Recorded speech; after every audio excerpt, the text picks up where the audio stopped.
नमस्कार. आज 13 जुलै.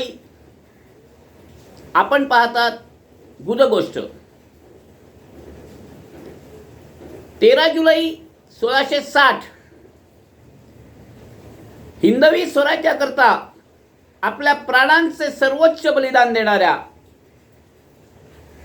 शिवा काशीद, बाजीप्रभू देशपांडे, फुलाजी देशपांडे यांच्या व असंख्य मावळ्यांच्या बलिदानाचा दिवस. मार्चमध्ये अफजल खानाचा वध झाला आणि अफजल खानाच्या वधानंतर विजापूरच्या आदिलशहाने सिद्दीजोहराला महाराष्ट्रात पाठवलं. हिंदवी स्वराज्यावर स्वारी करण्यास सांगितलं. त्यानं छत्रपती शिवाजी महाराज पन्हाळगडावर आहेत, त्या पन्हाळगडाला वेढा घातला.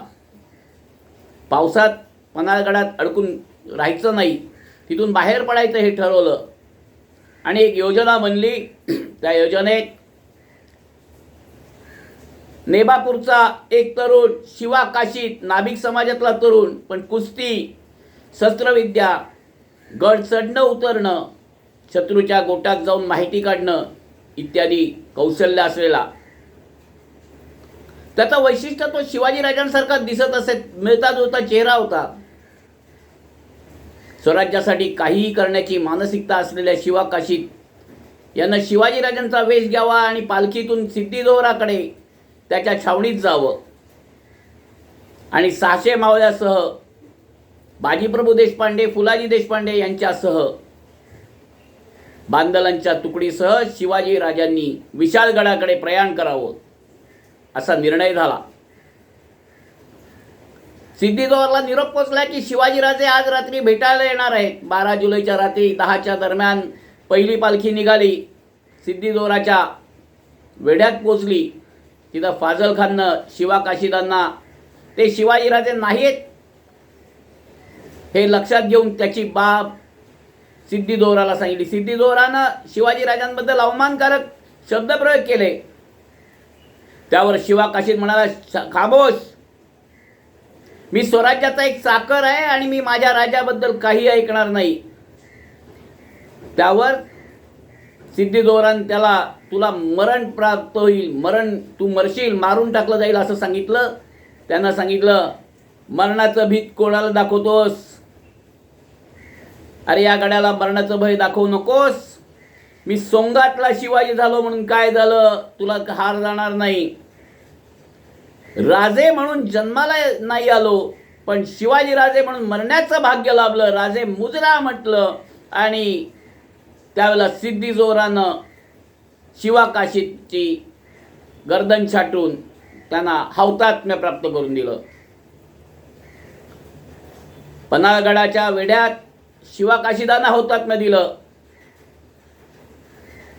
राजे 600 सैनिकांसह पुढे पळत होते, विशाळगडाकडे प्रयाण करत होते आणि घोडखिंडीत आल्यावर लक्षात आलं की मागे मुघल सैन्य लागलेलं आहे, मागे आदिलशाही सैन्य लागलेलं आहे. तिकडं लाल महालात मुघलांचं, शाहिस्तेखानाचं सैन्य वेढा देऊन बसलंय. विशाळगडाकडे लवकर पोचायचं. त्यावेळेला बाजीप्रभू देशपांड्यांनी शिवाजीराजांना सांगितलं, राजे, लाख मेले तरी चालतील, लाखांचा पोशिंदा जगला पाहिजे, हिंदवी स्वराज्य व्हावे, याकरिता आपणास सांगणे, आपण विशाळगडी प्रयाण करावे. घोडखिंड थांबवण्याची जबाबदारी आमची. राजांनी नाईलाजास्तव विशाळगडाकडे 300 मावळे घेऊन प्रयाण केलं. 300 मावळ्यांसहित बांदल, फुलाजी आणि बाजीप्रभू यांनी घोडखिंड अडवली. ठरलं होतं राजांनी विशाळगडी पोचून तोफांचे बार द्यावेत, तोपर्यंत बाजीप्रभू लढत राहील. शत्रूला गनिमास पुढे जाण्यास कुठल्याही परिस्थितीत संधी देणार नाही. हजारोंचं सैन्य त्या अंधाऱ्या रात्री पावसात त्या 300 मावळ्यांवर तुटून पडलं. पण एकाच 10 या पद्धतीनं मावळ्यानं त्या आदिलशहाच्या सिद्दीजोहरच्या सैन्यातल्या सैनिकांना कापून काढलं. लढत राहिले. बाजीप्रभूंना एक गोळी लागली, वार लागला, तरी देखील ते दोन्ही हातांनी दांडपट्टा खडग घेऊन लढत राहिले. राजे विशाळगडी पोचताच त्यांनी तोफांचे आवाज दिले. विशाळगडावर देखील जाणं, सैन्याला लढून जाणं, शत्रू सैन्याचा छोटासा जो वेढा होता तो तोडून जाणं हे अत्यावश्यक होतं. राजांनी ते कामगिरी पूर्ण करून तोफांचे आवाज दिले.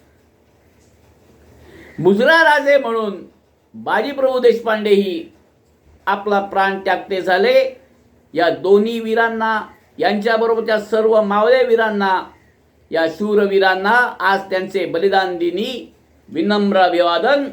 हर हर महादेव.